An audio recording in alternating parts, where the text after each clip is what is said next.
You teach people how to treat you, by what you allow, by what you stop, and by what you walk away from. Let that sit for a second. Because, my friends, that's the hard truth most people don't want to hear. They want to be liked. They want to avoid conflict. And in doing so, they let the disrespect slide. They laugh at the insults. They downplay the shade.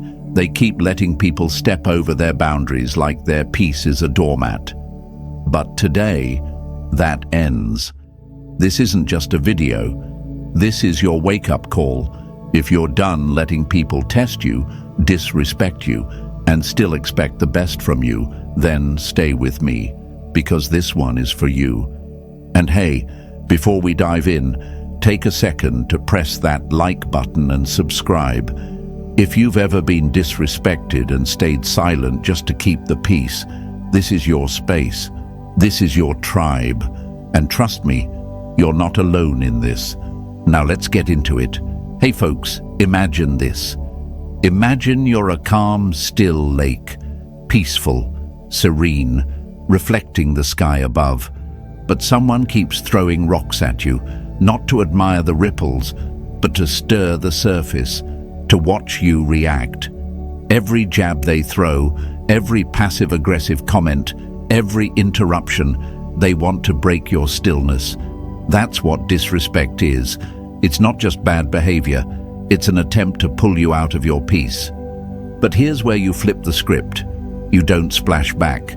You don't get pulled under. You stay still, steady, unbothered. That's what this is about. Stoic philosophy teaches us that you can't control what others do, but you can control what you respond to.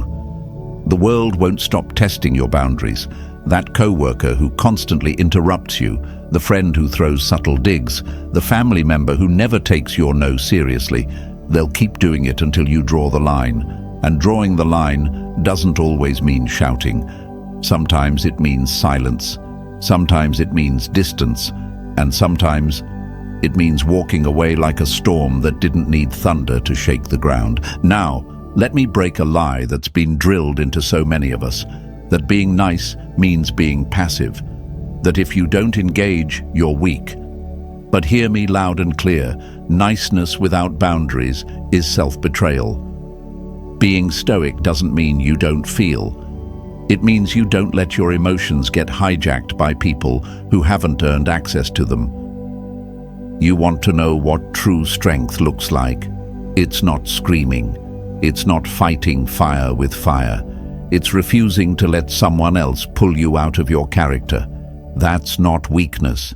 That's mastery. That's power.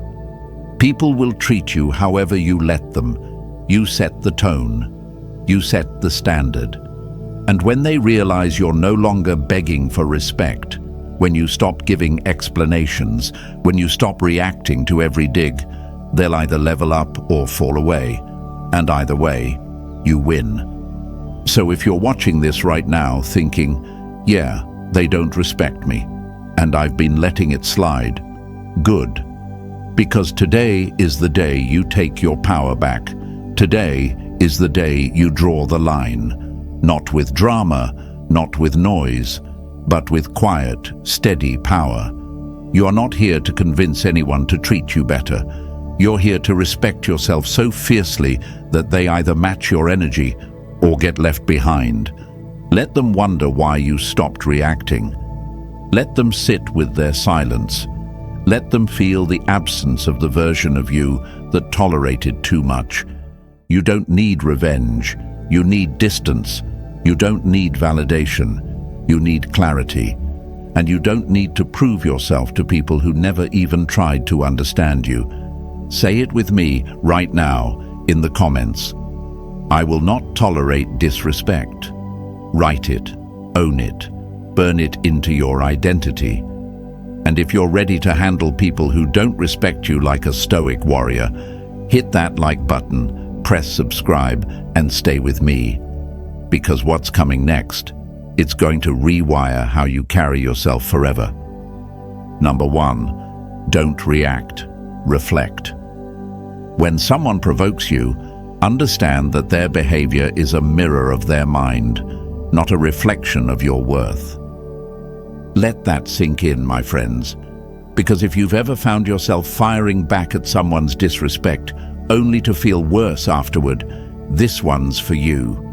You see, disrespect often comes wearing a disguise. It doesn't always shout. Sometimes it whispers under a breath, slips through a sarcastic smile, hides in a joke that doesn't feel like a joke. And your first instinct. You want to respond.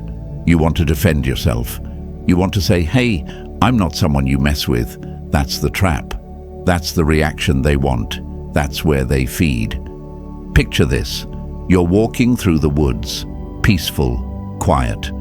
Suddenly, a snake slithers out onto the path and hisses at you. You don't drop to the ground and argue with it, right? You don't hiss back. You step over it, you walk on, because it's not worth your energy. That's how you deal with people who provoke just to pull you out of your power. You don't react, you reflect, you pause, you remember who you are. Because when you react out of anger or frustration, you give them the power to shape your behavior. But when you reflect, when you breathe, observe, and respond with clarity, you stay in control. You might be thinking, but if I don't say something, won't they think they've won? That's the fear. That's the lie. The fear that if you don't react, you'll look weak. That silence means surrender. But here's the truth. Control is louder than chaos. Silence isn't weakness. It's strategy. It's restraint. It's emotional discipline. Stoicism doesn't teach us to ignore emotions. It teaches us to master them. And in moments of disrespect, the most powerful thing you can do is not give them what they're fishing for. Some of you have been conditioned to believe that respect is earned by defending yourself in every moment, that if you let something slide, you're letting them win. But ask yourself, win what? A cheap verbal exchange? An ego battle that leaves you drained? You weren't born to fight small wars. You were built for something bigger. Let them throw stones. You build with yours. When you react without thinking, you become a puppet to their strings. They pull, you flinch. But when you reflect, when you choose your response with intention, you cut the strings completely. That's when they start to lose control. That's when the game they're playing becomes one-sided and not in their favor. I remember a time someone threw a low blow at me in front of a group.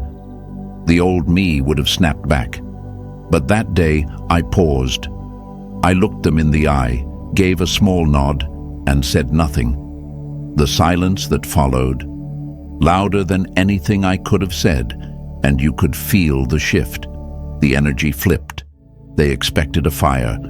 I gave them a mirror, and the reflection made them squirm. Listen, I'm not saying this is easy. It takes practice, because everything in you wants to react. That's the programming. But when you start practicing reflection instead of reaction, everything changes. Your peace becomes non-negotiable. Your energy becomes sacred.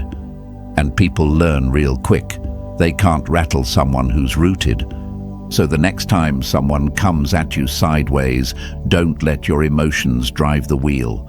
Don't hand them the keys. Breathe, reflect, and ask yourself, does this deserve my energy or my indifference? That one question could save you hours of regret and protect years of growth. Let your calm be your response. Let your presence be your reply. Show them that not everything deserves a reaction, and some things are beneath the dignity of your attention. Because at the end of the day, the strongest person in the room is the one who doesn't need to prove it. Write this in the comments right now. I choose reflection over reaction. Say it out loud. Burn it into your identity. Show yourself that you're not here to be triggered. You're here to be unshakable. And stay with me, because what comes next It's a weapon even more powerful than silence. Number 2, use the silent stare. Never waste words on someone who only understands power. And sometimes, silence is power. Let me tell you something that might surprise you. You don't always need a sharp comeback. You don't always need to defend yourself with a well-crafted speech or a string of cutting words. Sometimes all you need is a look, a long, unbothered, grounded stare that says more than any sentence ever could. My friends, this is what I call the silent stare. And it's not just a technique, it's a statement, a declaration, a refusal to engage in the nonsense. Picture this. You're standing on the edge of a storm. The sky is roaring, wind howling, lightning flashing. But there you are, unmoving, unshaken, not yelling back at the sky, not flinching, just standing. That's what the silent stare feels like. The more they try to get under your skin, the calmer you become. The more they raise their voice, the more still you get. Because you know something they don't. Your silence is their mirror, and most people can't stand to see their own behavior reflected back at them. You might be thinking, how can just looking at someone do anything? Oh, it does everything. People who disrespect others aren't expecting stillness, they're expecting chaos. They want you flustered, defending, breaking your cool. But when you give them nothing, when you just stare, without blinking, without reacting, it disrupts their entire script. You become unreadable, untouchable. And in that moment, you take back control. I've used this in meetings, in personal conversations, even in heated moments with people I care about. And let me tell you, it works like magic. One time, someone tried to publicly call me out with a slick little comment hoping to humiliate me. I didn't flinch, I didn't smile, I didn't offer a rebuttal. I just turned, looked them dead in the eye, and said absolutely nothing. 5 seconds. That's all it took. The air got heavy. They shifted in their seat. And suddenly, their confidence disappeared. It was like they realized they were the only clown in the circus tent. And that's what the silent stare does. It makes them sit with their own noise. Now, don't get me wrong. This isn't about intimidation. This isn't about being passive-aggressive. It's about presence. It's about showing that you don't need to raise your voice to raise your standards. You don't need to engage to establish dominance. When you use the silent stare, you're making it very clear. I don't chase validation. I don't play childish games. I'm not here to convince you to treat me better. I just am better, and you'll feel it in this silence. This is where the lie breaks wide open. Society tells you silence is weak, that if you don't speak up, you're letting them win. But no, silence is a power move most people don't have the discipline to use. It takes strength to stay still when every part of you wants to react. But if you can master that, you become a fortress, unmovable, unshakable. People start thinking twice before they cross you, not because you're loud, but because your silence made them feel something they couldn't ignore. There's another layer here. The silent stare isn't just for them, it's for you. Every time you use it, you're training yourself to value your energy more, to think before reacting, to pause before engaging. It becomes a habit, a form of self-respect.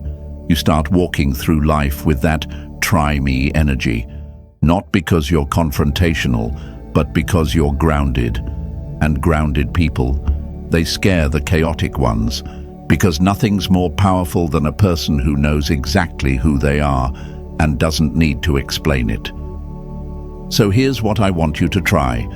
The next time someone comes at you sideways, maybe they make a slick comment, maybe they talk over you, maybe they try to get a reaction, don't flinch, don't engage, just look at them. Calm, still, grounded. Let your eyes do the talking. Let your silence fill the space. Watch how quickly the energy shifts, and then walk away like nothing happened. Because you don't need to win the moment. You're playing a bigger game, a long game. And people who play long games don't waste energy on nonsense. Type it in the comments. I am power in silence. That's your affirmation. That's your weapon. That's your presence. Write it, speak it, show it. Let the world know you're done reacting. You're done over-explaining. And you're stepping into your power without ever needing to raise your voice. And stay with me, because what comes next will teach you how to speak once and then be done forever. Number 3, speak once, then be done. Repeat yourself only when you're trying to teach, not when you're trying to be respected. My friends, let's get real. How many times have you found yourself saying the same thing over and over again to someone who just doesn't seem to get it? You set a boundary, you make yourself clear, you say no. But somehow, they come back around like your words were written in pencil, erasable, bendable, optional. And you think, maybe I wasn't clear enough. Maybe if I say it a little nicer, maybe if I explain one more time, they'll finally respect it. But let me hit you with the truth. If someone doesn't respect your words the first time, it's not because they didn't understand, it's because they didn't want to. Imagine this. You're a lighthouse, solid, rooted. You shine your light once. It's bright, clear, impossible to miss. The ships see it. Some course correct. Others ignore it and crash into the rocks anyway. But what does the lighthouse do? It doesn't start blinking faster or shouting from the cliff. It doesn't chase the ships. It just keeps shining, once with clarity, and lets them decide what to do with it. That's you. Say what you need to say, clearly, calmly, firmly, once, and then be done. People who don't respect you will always try to pull you into repetition. They want you to beg for basic decency. They want you to explain your boundaries like it's a negotiation. But boundaries aren't up for debate. They're not customer service policies. They're decisions. And once you've made it clear, you don't owe them anything further. Now, I get it. Some of you were raised on the lie that respect is earned by over-explaining. That if you don't explain why you're setting a boundary, you're being mean. That if someone keeps crossing the line, it must be your fault for not saying it better. But let me break that lie right now. You are not responsible for someone else's refusal to listen. That's their ego, not your failure. Here's the catch. It's not always easy to speak once and let it go, especially when emotions are involved, especially when it's someone close to you. You think, what if they don't understand me? What if they think I'm being cold? What if I lose them? But let me ask you something. If someone only stays in your life because you keep softening your boundaries, is that love or manipulation? You deserve people who hear you the first time because they respect you, not because you've worn yourself out repeating the same lesson. There's power in saying something once with conviction and then stepping back. Power in clarity. Power in not chasing. When you keep repeating yourself, you're unintentionally telling the other person, I don't believe my words have weight. But when you speak once, then let the silence do the rest. That silence becomes loud. That stillness becomes strength. I remember a time I had to set a hard boundary with someone who constantly made passive comments about how I spent my time, always implying I wasn't doing enough or that my priorities were wrong. I finally told them, I don't appreciate being talked to like that. It's not okay. Calm, clear, director. And they laughed, tried to brush it off, tried to bait me into arguing, explaining, defending. I didn't. I just smiled and moved on. spoke once, and then I was done. And you know what happened? The next time they opened their mouth to say something slick, they hesitated, thought twice, and eventually they stopped, because they realized I wasn't going to play the game. I wasn't going to keep explaining myself like I was on trial. So here's what I want you to remember. Your words carry weight, but only if you stop handing them out like candy. Say what you need to say. Say it with love or firmness or calm, but say it once, and then let your actions finish the sentence. Let your distance, your silence, your energy do the talking. They'll hear it louder than any repetition ever could. Write this down in the comments right now. I speak once and stand firm. That's your affirmation. That's your power. Say it. Show it. Be the lighthouse. Shine your truth. Let them decide if they want to crash or course correct. But don't dim yourself to make it easier for them. And stay with me, because what's coming next is going to show you how to set boundaries without apology and never explain yourself again. Number 4, set boundaries without apology. You don't have to apologize for building a fence around your peace. Let's not sugarcoat this, my friends. Most people don't have a boundary problem. They have a guilt problem. Deep down, you know where your line is. You feel it every time someone steps too close, talks down to you, manipulates your kindness, or drains your energy. But instead of standing firm, you hesitate, you second guess, and worst of all, you apologize for having limits. But hear me clearly, you don't need to feel bad for protecting your peace. Imagine your life is your home, your soul, your mind, your time. This is your sacred space. Now picture someone barging in, shoes muddy, attitude loud, tracking chaos through every room. And you, instead of showing them the door, keep saying, "It's okay, come in. I didn't want to be rude." That's what happens when we refuse to set boundaries. You keep opening the door to people who have no intention of respecting the floor they walk on. But what if you started seeing your boundaries as security systems, not rejection signs? You're not pushing people away, you're protecting what matters. You're not being harsh, you're being honest. Because if someone only loves you when they have full access to your energy, your time, your space, they don't love you, they use you. Now, here comes the lie, the one that's been quietly running in your head for years. The one that says, if I set a boundary, they'll think I'm selfish. If I say no, they'll walk away. If I don't explain, they'll think I'm cold. That lie, it's designed to keep you small, to keep you overgiving, to keep you drowning in other people's messes while calling it love. But here's the truth that Stoicism teaches us. You are not obligated to suffer just to keep the peace. Peace that costs your well-being isn't peace, it's emotional debt. And every time you say yes when you want to say no, you're taking out another loan on your self-respect. Setting boundaries without apology doesn't mean you're cruel. It means you're clear. It means you finally stopped letting guilt be the price of your sanity. I've been there.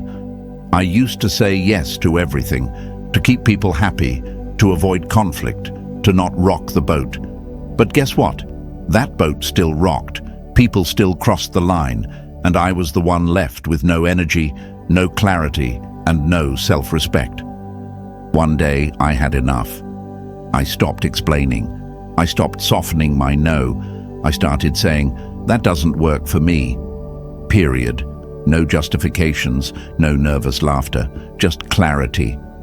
And let me tell you, the shift was instant. People who respected me respected it. People who didn't, they got mad, they guilt-tripped, they called me selfish, and then they faded away. And that, my friends, was a blessing. Because when you set a boundary, you don't lose people. You lose the illusion that they respected you in the first place. Here's the kicker. It'll feel uncomfortable at first. You'll feel a knot in your stomach. You'll wonder if you were too harsh. That's normal. It's the discomfort of breaking old patterns. But that discomfort, it's not danger. It's growth. It's the sound of your soul stretching to fit the stronger version of you. Let them think what they want. Let them say what they will. That's their narrative. Your job is not to control how others interpret your boundaries. Your job is to protect what you're building, your peace, your clarity, your power, because no one else is going to do that for you. Say it with me right now. I don't apologize for my boundaries. Type it in the comments. Own it. Post it on your wall if you have to. That's your new law. No more bending backwards to please people who wouldn't lift a finger for your mental health. No more saying yes while your soul screams no. From now on, your peace is the priority. So the next time someone steps too close, demands too much, or tries to test your limits, draw the line. Speak calmly, stand tall, and don't flinch. You don't owe them a breakdown of your reasons. You don't owe them a backstory. You owe yourself the respect of being clear. Stay with me, because what's coming next will give you the strength to not just set boundaries, but to keep your distance when they refuse to honor them. Number 5, disengage without guilt. Walking away from chaos doesn't make you heartless. It means you've finally found your worth. Let's be honest, folks. Some people only stay in your life because you let them drain you. They feed off your energy, test your boundaries, disrespect your time, and then act confused when you finally stop replying. And even then, they'll guilt trip you. They'll say, "You've changed," as if that's a bad thing. But let me tell you something. You're supposed to change. You're supposed to evolve past the version of you that tolerated their nonsense. Disengaging isn't an insult. It's a response to being disrespected one too many times, to being treated like an afterthought while you kept showing up like a priority. People who truly value you won't need 10 chances to get it right, and people who keep disrespecting you don't need one more explanation. They need space, distance, silence. But here's what makes it hard: the guilt. That voice in your head that whispers, "What if they need me? What if they think I'm cold?" That's not your conscience, that's your conditioning. You were taught to please, to endure, to stay longer than you should. But listen closely. You're not abandoning anyone. You're just choosing you. Let them think what they want. You don't owe everyone access to your heart just because they knew the old version of you, the version that didn't have boundaries, the version that let things slide, the version that said yes just to avoid conflict. That version of you is gone, and they don't get to meet the new one unless they come correct. So here's your new standard. If it costs your peace, it's too expensive. If someone can't respect your presence, they don't deserve your energy. Simple as that. Say it with me right now. Type it in the comments. I choose peace over guilt. Let it be known. Show it to yourself. Show it to the world around you, because walking away doesn't mean you're bitter. It means you're better. And what's coming next? That's where the transformation begins. Stay with me. Number 6, let their words echo into silence. Not every insult deserves your attention. Some things are best answered with your absence. There's a power most people overlook, the power of not responding. We live in a world where everyone's quick to clap back, to post, to react. But Stoicism teaches you to master the moment by mastering yourself. When someone disrespects you, mocks you, throws shade, They're hoping you'll take the bait. They want your energy. They want the war. But when you say nothing, oh, that silence is loud. Imagine someone shouting into a canyon, waiting for the echo. But the canyon doesn't echo back. It just swallows their voice whole. That's what happens when you don't respond to disrespect. Their words fall flat, powerless, and now they're left talking to themselves. You may worry, if I don't defend myself, won't they think they won? No, my friends, they'll feel the shift. Because silence is never just the absence of noise, it's the presence of control. It tells them, I see what you said, and I decided it wasn't worth my breath. I've done this, sat still while someone threw passive-aggressive comments like darts. I didn't flinch. I let their words die mid-air. And that silence, it humbled them more than any comeback could have. Say it now in the comments. My silence is strength. Let that be your armor. Let them echo into nothing. And stay with me, because what's next? That's when we don't just stay silent. We start walking away. Number 7. Walk away like you mean it. Your greatest power isn't found in how loudly you fight. It's in how silently you leave. Let's break this wide open, my friends. There comes a moment when you realize you don't have to stay where you're disrespected. You don't need closure. You don't need them to understand. You don't need a dramatic exit speech. You just need to walk away like you mean it. Not out of anger, not out of bitterness, but out of clarity that this environment, this person, this situation no longer deserves access to your energy. Walking away isn't weakness. It's a bold act of self-respect. It's you choosing your peace over their pride. It's like leaving a burning house behind, not because you're afraid, but because you know you were never meant to burn just to keep someone else warm. But here's where people struggle. They think walking away makes them cold, that if you love someone, you're supposed to keep forgiving, that if you're strong, you stick it out. But let me hit you with this truth. Strength is not staying where you are not seen. Strength is saying, enough, and meaning it. I've done this. Quiet exits, silent goodbyes, no grand announcement, just a slow fade, a step back, and eventually gone. You'd be amazed at how quickly people start respecting your silence when they realize it's not temporary, it's permanent. And here's the twist, they'll feel it. Not immediately, maybe not loudly, but they will. Because when you leave with dignity, when you walk away with peace in your chest and self-respect in your stride, that absence hits harder than any argument ever could. So say it now. Type it in the comments. I walk away with power. Say it loud. Stamp it on your soul. Let them feel it in your silence, and watch how everything shifts when you stop standing where you no longer belong. And if this hits something deep inside you, don't keep it to yourself. Press that like button. Subscribe for more straight-up truth like this. And send this to someone who needs a reminder. You don't need permission to leave what doesn't respect you. You just need the courage to do it. And that courage, it's already in you.